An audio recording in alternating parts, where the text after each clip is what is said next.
Bonjour à toutes et à tous, je suis ravie de vous retrouver pour cette nouvelle aventure en immersion. Aujourd'hui, je me trouve à Lixin-les-Roulins devant l'atelier de Geoff le Barbu, un artisan maroquinier et sellier. Ensemble, nous allons découvrir son univers particulier. Suivez-moi.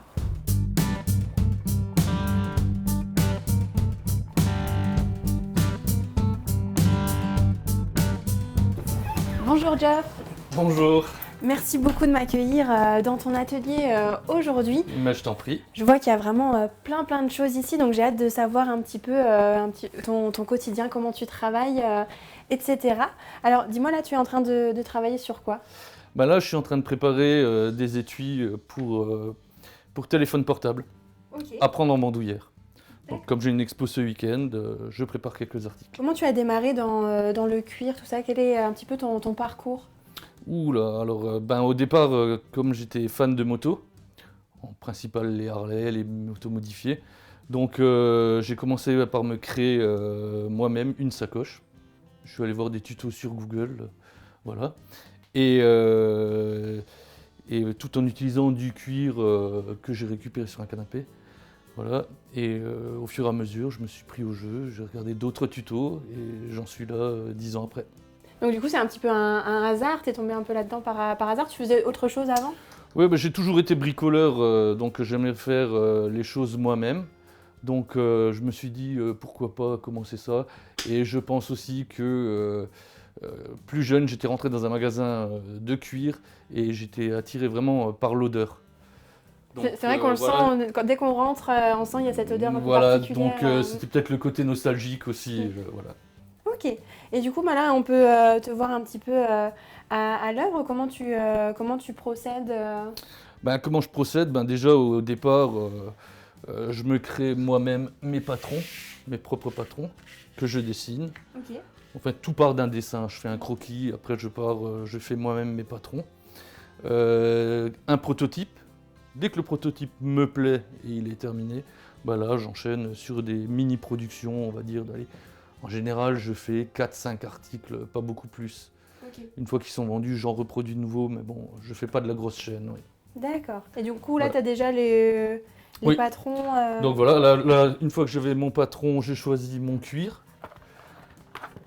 Je l'avais déjà fait mon traçage dessus. J'étais en train de faire mes découpes. Ok. Donc voilà, bon, je vais finir juste ma découpe. Et là, c'est quoi comme. C'est un cuir spécifique il vient d'où? Alors c'est un cuir que j'achète sur Paris. C'est un cuir français. Et c'est un cuir tanné végétal et enrichi en gras. D'accord. Donc voilà, tanné végétal, en fait, c'est le côté rendre la peau imputrescible. Et après, il est enrichi en gras pour lui donner une certaine souplesse. Voilà. Ok. C'est important pour toi de travailler avec des produits français et végétaux? Je préfère, mais on va dire pour un petit artisan, c'est assez compliqué de trouver que du français. Donc j'achète aussi dans toute l'Europe, hein, que ce soit en Belgique, Portugal ou alors en Italie. Ok. Ils ont de très beaux cuirs d'ailleurs. Ça, c'est du marteau, hein.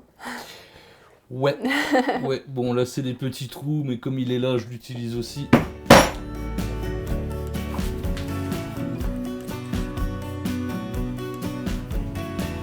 Et tu as suivi une formation particulière pour apprendre toutes ces techniques? Non, non, pas du tout. Je suis autodidacte. Ok. C'était plus par passion que je me suis intéressé à ça. Et on trouve de toute façon, on trouve tout sur Internet de nos jours. Bon, je ne dis pas que ça aide pas les formations. C'est vrai que ce serait intéressant aussi, oui. Donc là, c'est du pré-perçage, c'est ça? Oui. Là, c'est pour faire une couture à la main au point sellier. Ça veut dire quoi au point sellier? C'est une façon de coudre à la main. D'accord. Voilà. C'est une technique.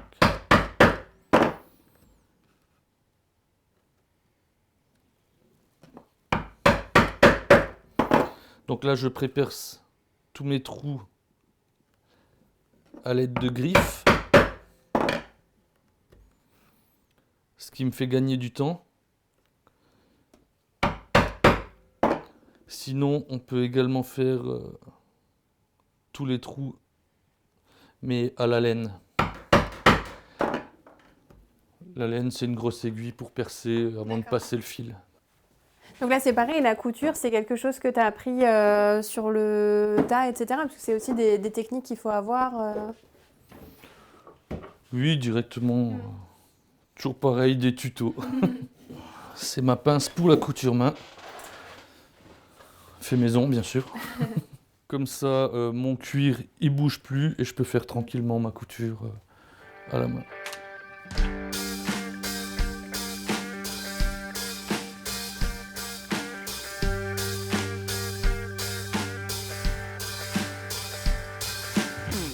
Et voilà, donc première couture terminée. Ok. Et du On coup, va- tu travailles souvent enfin, tu fais souvent la couture à la main Tout dépend, tout dépend. Pour moi, c'est la plus belle des coutures. Voilà, la plus résistante aussi. Mais pour un gain de temps et aussi, voilà, si je crée un article entièrement couture main, je suis obligé de mettre un prix beaucoup plus élevé aussi. Hein. Oui, parce que ça prend beaucoup plus de temps. Ça prend beaucoup plus de temps, voilà. Ouais. Donc, mais à la demande, je le fais encore, ou sur certains articles, je le fais encore, oui. D'accord. Et du coup, maintenant, quelle est la prochaine étape? Ben, maintenant, on va encoller le reste. On va faire la couture finale. Et ben, tu m'aideras à coudre. Ok.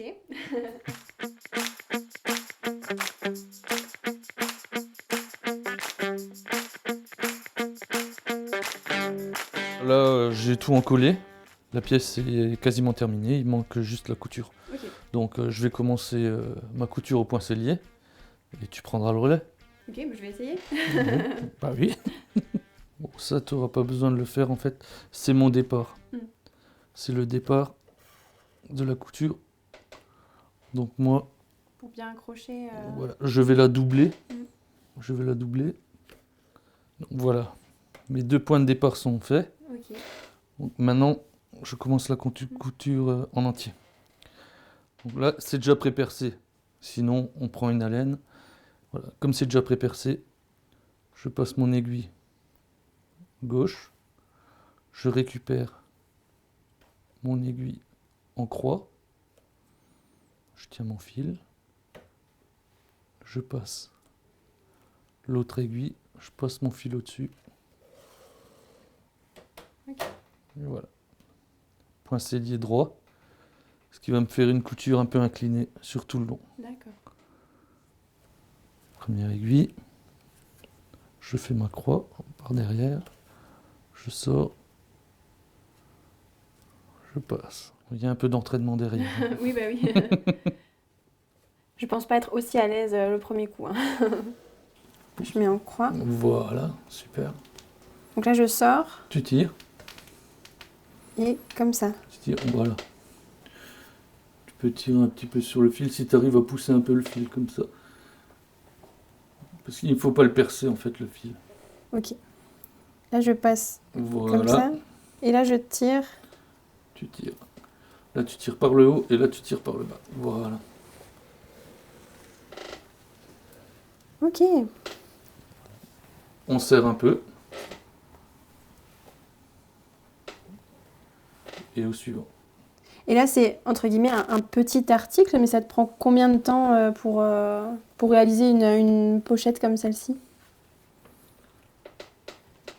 Pour la pochette en entier, Ouais. avec la couture, je dois en avoir pour, je sais pas, je dirais 1 heure, Ok.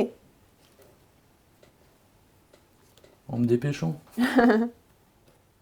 Tu as beaucoup de commandes justement C'est bien serré, oui. de gens qui te font des demandes particulières Oui, oui, oui. Principalement, c'est principalement ce que je fais. Après, je prépare beaucoup d'articles de stock pour quand je fais des expos, que les gens ils voient exactement ce que je suis capable de faire. T'en fais beaucoup des expos ou des marchés, des choses comme ça Ben, ça dépend des périodes, mais c'est vrai que pendant la période estivale, Il y a tous les rassemblements moto, et là je fais principalement ça. Ok. Et après, j'essaye une par mois encore pendant l'hiver, pendant l'automne, pour préparer Noël. Et ça fonctionne bien et ça t'apporte de la visibilité Ah oui, oui, de toute façon, ça, il n'y a pas le choix, hein.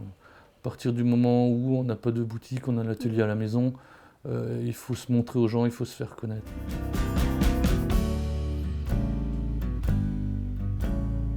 Donc avant, on a vu la couture à la main, là, c'est à la machine. Est-ce que c'est une machine spécifique pour pouvoir coudre le cuir? C'est une machine industrielle, pas spécifique pour le cuir. On va dire que je peux aller sur une certaine épaisseur de cuir, mais c'est une machine qui coud aussi bien les tissus épais, et les cuirs assez fins, oui. Ok. Alors, je vois que sur certains articles, tu as des dessins, des motifs un petit peu en relief. Est-ce que c'est toi qui fais ça aussi? Oui, c'est ça, ouais. En fait, ça s'appelle du cuir repoussé. Et là, je crée moi-même mes dessins et je les sculpte. On peut dire sculpter, mais c'est du repoussage, ça s'appelle, D'accord. directement sur le cuir. Bah, d'ailleurs, je vais pouvoir te montrer. Ouais, ça marche, bon, on s'installe.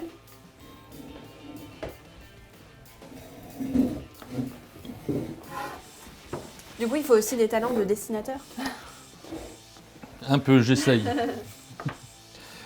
Donc voilà, alors j'ai pris mon cuir de base, je l'ai humidifié, c'est pour ça que j'ai mis un cellophane. Je pose mon dessin que j'ai créé ou imprimé. Pourquoi il faut l'humidifier pour qu'il soit un peu plus souple? Oui, il devient mou, et là on peut le travailler, on peut le mouler, on peut le sculpter D'accord. et le repousser. Je vais te montrer. Donc avec mon stylo, j'ai juste à reprendre le motif. Et tu fais ça souvent pour des créations ou ça va plutôt être à la demande On va dire je crée mes propres pièces avec mes propres dessins, des dessins qui me plaisent. Et je le fais plus souvent à la demande avec une idée du client ou un motif du client. Mais on va dire que c'est ce que je préfère faire. C'est vrai? Le côté un petit peu artistique, c'est ce qui me plaît le plus. J'ai terminé de reprendre mon dessin, Ok. donc il va être transféré directement D'accord. sur le cuir. Donc là, tu es dans ton atelier installé à Lixin, donc tu travailles surtout seul, j'imagine. Est-ce que c'est quelque chose qui toi, te convient, te plaît aussi Oui et non, en fait ça a ses avantages, ça a ses désavantages. Après, il est vrai que d'avoir des collègues, de pouvoir discuter et tout, c'est bien agréable. Mm. Mais bon, je suis assez solitaire aussi, donc on va dire que ça me convient, mais il faut quand même que je sorte de temps en temps voir du monde. Ouais. Bah, c'est pour ça que tu as des stands aussi en extérieur. Oui, voilà, j'ai quand même mes stands qui me font bouger, on va dire tout l'été. C'est assez complet, j'ai beaucoup de sorties. Ouais. Et il y a du monde qui vient dans ton atelier justement pour te rencontrer, voir un petit peu ce que tu as. Oui, oui. Ben donc, je prends sur rendez-vous. Donc, toutes les personnes qui veulent passer sont les bienvenues. Et aussi, au mois de décembre, ben, je crée des portes ouvertes avec, voilà, avec un petit vin chaud, découverte de l'atelier et des articles. Ok.